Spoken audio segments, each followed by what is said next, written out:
Hey guys, sharing with you our travel from Cebu to Thailand last summer. So nag-abot kami sa Thailand around 4 to 5 a.m. Nag-book lang kami sa Grab pakadto sa amon nga Airbnb para i-drop amon nga mga luggage. So amon ni siya amon nga again pakadto sa amon nga Airbnb. It's very early in the morning.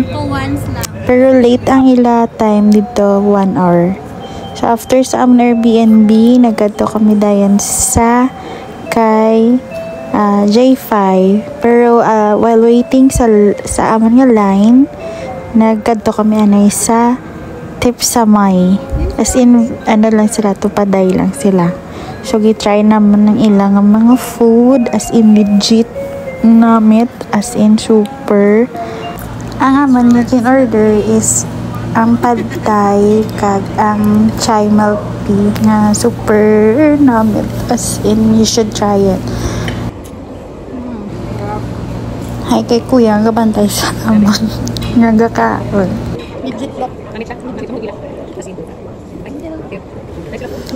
So, amon siya amon nga ginkaon. Amon ni ang nami kung while you are eating chismis kasi imo mga friends about sa mga food.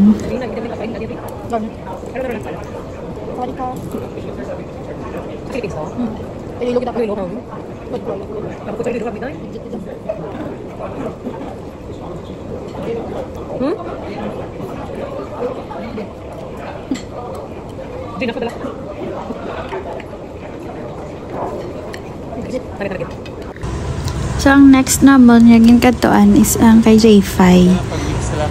Ngayon nakabutang na da nga sa inyo, hindi siya pwede picturean, pero yung video lang siya namun while luto siya. Dapat early ka magkadto kung mag-visit ka mo sa iyang restaurant. Dapat early ka makadto kay damo mga tao nga galing niya. Tapos kung for example, na-lista ka na sa ina nga line, dapat hindi ka maghalin. Kaya kung maghalin ka, nang hindi ka na nila pa-insert yung liwat, so malinya ka naman liwat, amo na nga kung ara ka nagalinya, hultod mo na lang gid. Ang food like sa crab omelette, medyo pricey siya. Pero worth naman siya ang price, kay dako gid siya. Tapos, as in, ano gid siya, may mga dago gid ang crab, ang meat sang crab sa sulod. Kita mo na, ginakaon ng Clyde. As in, dako gid siya, na take out pa ni naman ang half, kay wala naman naubos sa isa ka kaunan dito. So, deserve gid namit. So, after naman kaan kay J5 na, hindi ba may kasulod sa mga Airbnb, so, nagkadto kami sa, sa Platinum, kaya nagpa-change kami kwarta. So, medyo layo. Tapos, naman ni ang time, naginlinog kami, ara kami sa second floor, naglinog, nga baskog sa Myanmar, ang sintro, pero thanks God, safe lang man kami. After sang linog, napuli na kami sa mga Airbnb. So, amon yung Airbnb, nga ginstayan. So, sa second day, nagadto kami sa Chatuchak Market. Ang 100 shop, amo na siya ang barato nga mabaklan sa mga pasalubong legit na. So, nag-try lang kami sa mga anek-anek sa Chatuchak, kaya sin damo kami makadtuan, damo mo shoppingan, kag ang damo kamo matry nga mga food. So, amon nga gin-try, namit gid siya, legit man siya yung chai milk tea.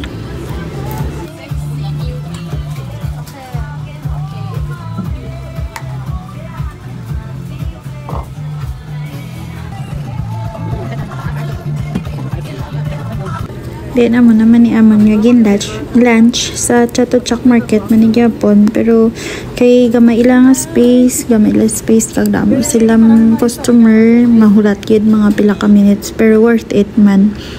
May ara lang daw hindi ko inchidis ang sabor. Diyan gin-try man naman ang sikat nga drink sa 7-Eleven sa Thailand. Wala lang ko nag-try sa 7-Eleven gid mismo kay inang wala.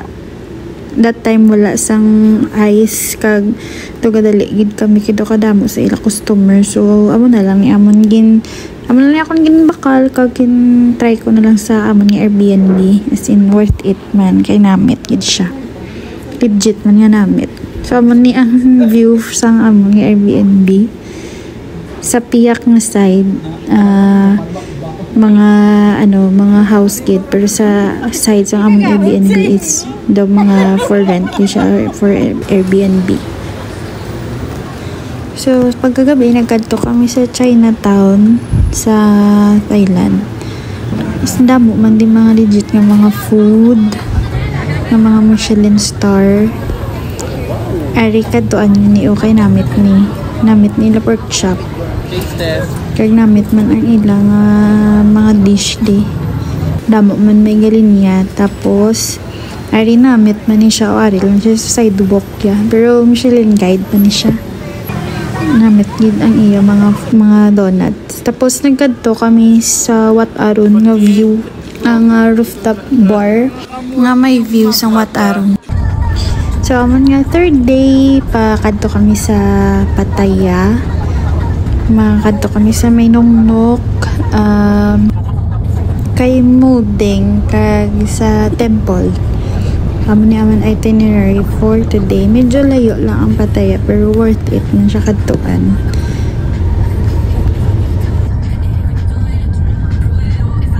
Mas gin-prefer naman ang mag-rent kami sang van bakadto sa Pattaya compared nga kung mag-bus kami kay mas comfortable mag-van kiti kami 5 kami lugmoti, mas worth it na lang siya nga mag-van compared nga mag-bus kami pakadto to.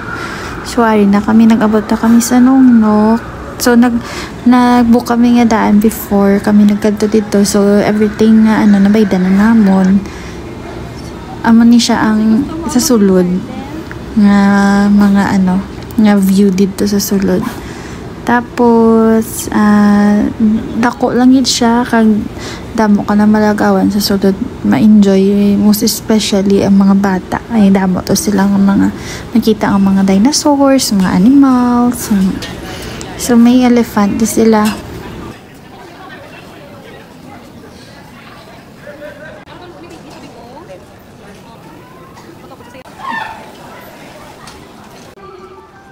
Welcome to my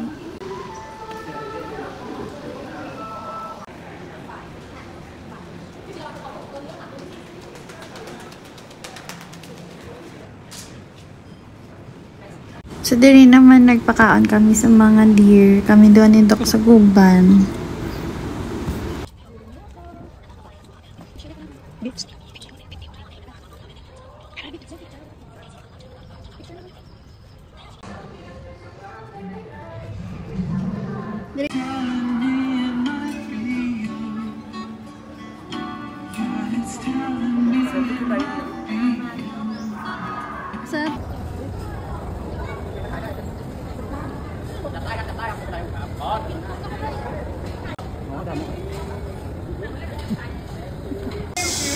Kung magkadto ka mo sa Thailand, kadtuan yun nga place. Kadtuan yun nga temple, kay very worth it kit siya magsulod. Mabalaan nyo kung ang ka-importance ang family. Basta may may story siya ang ini nga temple. So namin siya kadtuan na kag may tour guide man kag mag-istorya about sa mga stories kag kung ang behind sa mga ginpang design nila o mga made of wood. Ang last stop naman is si Muding, as in late na gid kami kay around mga 4 PM na. So na kami hapon na kami nakakadto, pero okay lang kasi Muding ang manding amon nakagin bisita. So nakita siya naman ni siya iya mama. Ato siya ang baby nagkakatulog. Yung mga bata daw ginapukaw siya hasta nga nakabugtaw na gid siya. So ang mga adult nag-enjoy man sa paglantaw sa iya. So around sa zoo, makita as in damo pamangita ni mabisitahan pero hapon na kami so short time lang kami naging spend diri sa zoo.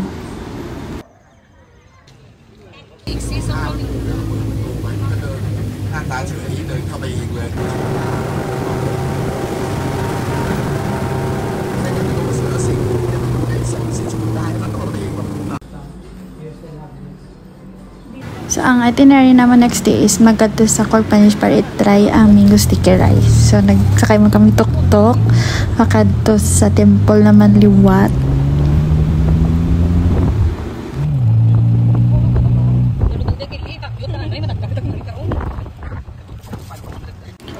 So, kung magsulod ka mo sa mga temple, hindi pwede ang shorts ka ang sleeveless. So, dapat cover all again. Diri nami man di lagawan pero kung gusto mo gid nga ma-inspire ka kag kung mabalaan mo ang stories ang temple nami kung may interpreter I mean kung may tour guide nga English gid kag if atong free lang daw feeling ko mas nami gid kung may tour guide gid nga i-hire nyo. May damo man sa ila. So, may bayad lang galing. Pero mayroon man free.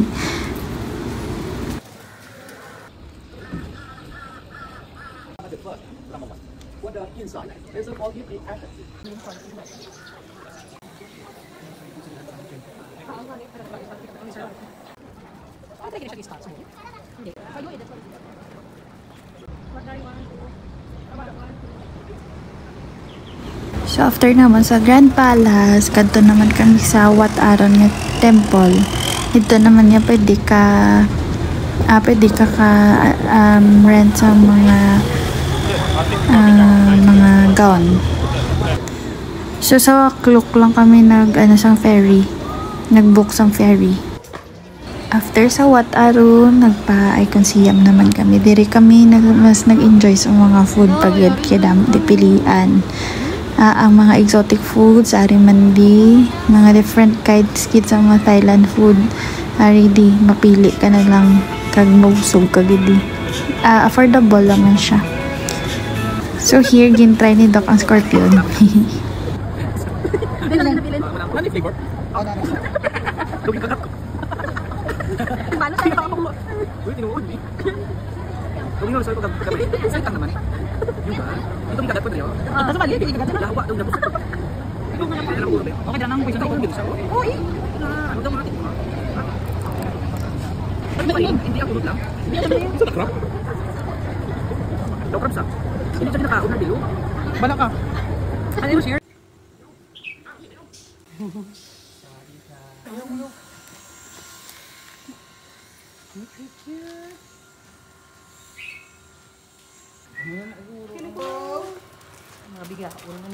Hello. Tuwas.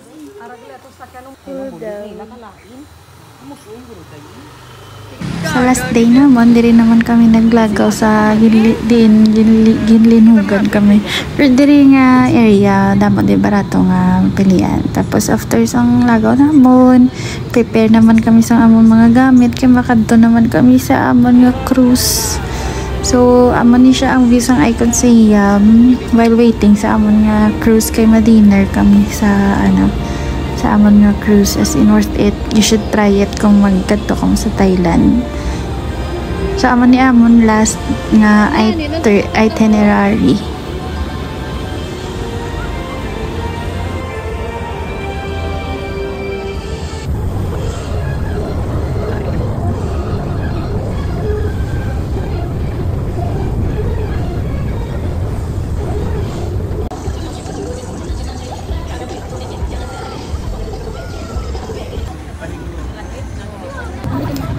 So damo ni diri nga say damo ni mga cruise nga pwede nyo pilian pero amon nga ginpili is ang The Opulence kay damo siya reviews.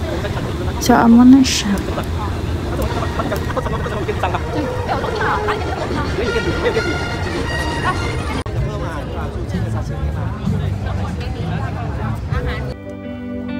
Not going with love.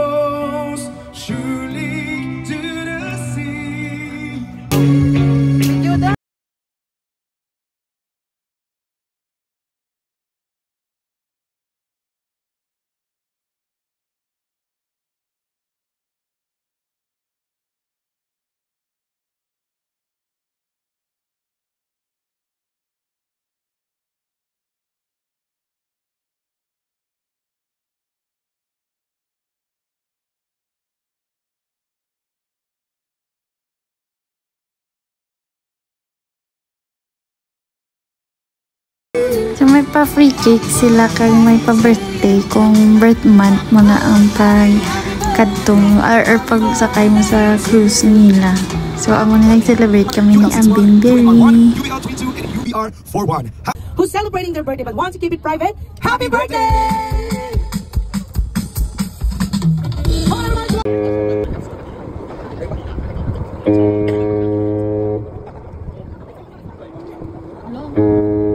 Everybody please mind head. Please mind your head. Magkakit ka? Kulo mo? Sakit mo? Thank you very much. Once again, everybody please do not touch.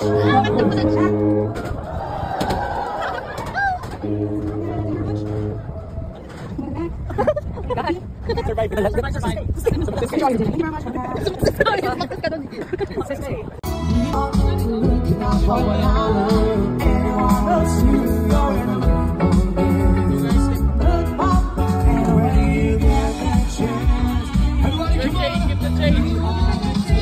And that's all for our travel to Thailand. Bye!